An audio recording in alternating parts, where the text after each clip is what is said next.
Moura, nosso presidente. Quero cumprimentar aqui a mesa, cumprimentando a doutora Elisa e também o doutor Evandro.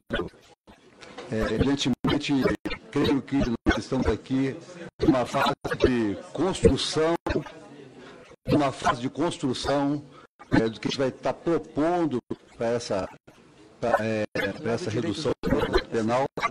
E, evidentemente, tanto os dados que o doutor Evandro traz aqui, como a doutora Elisa, são extremamente importantes. Nós somos extremamente gratos.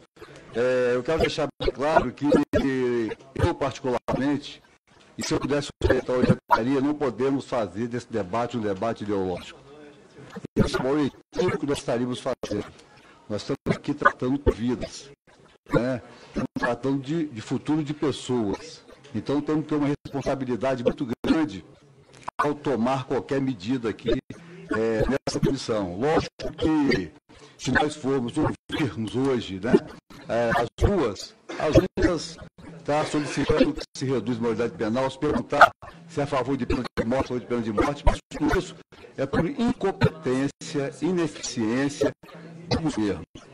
E a população acabou transferindo isso e achando que isso só vai reduzir a criminalidade e a violência. Nós temos dados suficientes, e eu ouvi aqui atentamente, eu queria fazer algumas perguntas ao doutor Evandro, né, baseado nos dados que ele nos passou aqui, né, lembrando que aqui a proposta aqui é de reduzir a maioridade penal, e o doutor Evandro colocou alguns dados aqui, como ele disse, que em março teve 71 internações, que 80% das internações são por tráfico de droga, e também relatou a dificuldade de vagas, né, para poder reconduzir essas crianças, esses adolescentes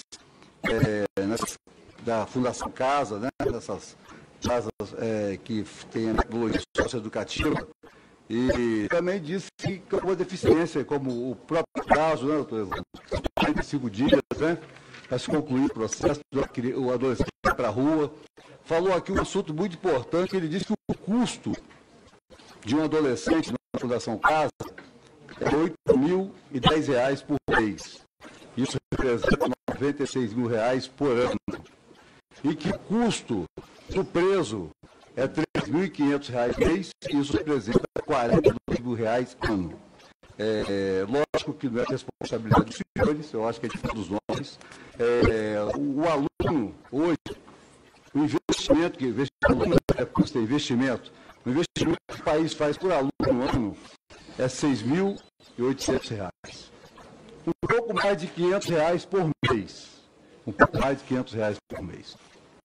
E eu acho que esse debate, esses dados aqui, eles têm que nos permitir fazer uma reflexão de que nós precisamos desse processo, não é combater causa, não é combater efeito, é combater causa. E combater a causa aqui é muito mais fácil do que combater o efeito, até porque construir é muito mais fácil do que reformar. E baseado na fala aqui do deputado Éder, quando colocou a questão da educação integral, a gente tem convicção de que isso seria um bom mecanismo para reduzir a criminalidade, que daria ocupação a essa criança, adolescente.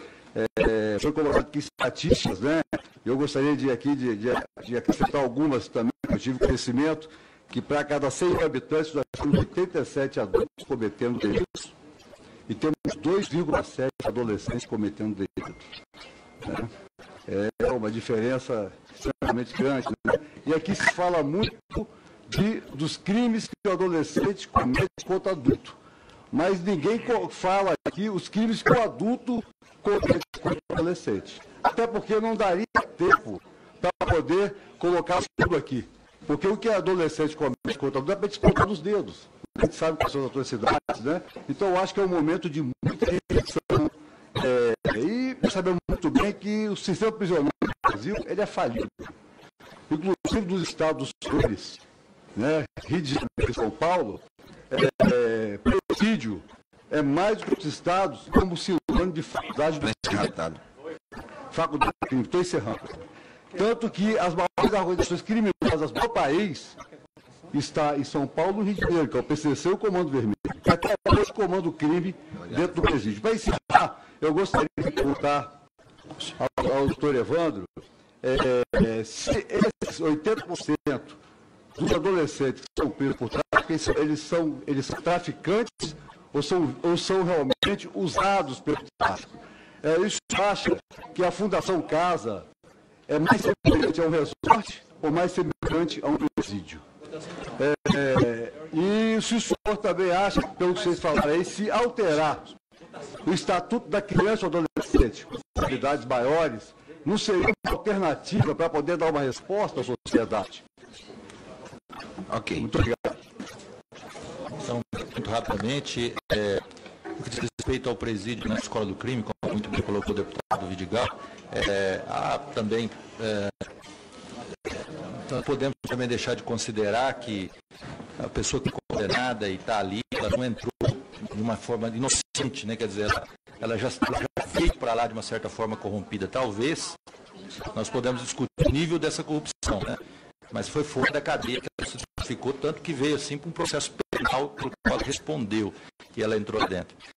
A Fundação Casa eu conheço, já estive nas internações, né, na Semi-Liberdade.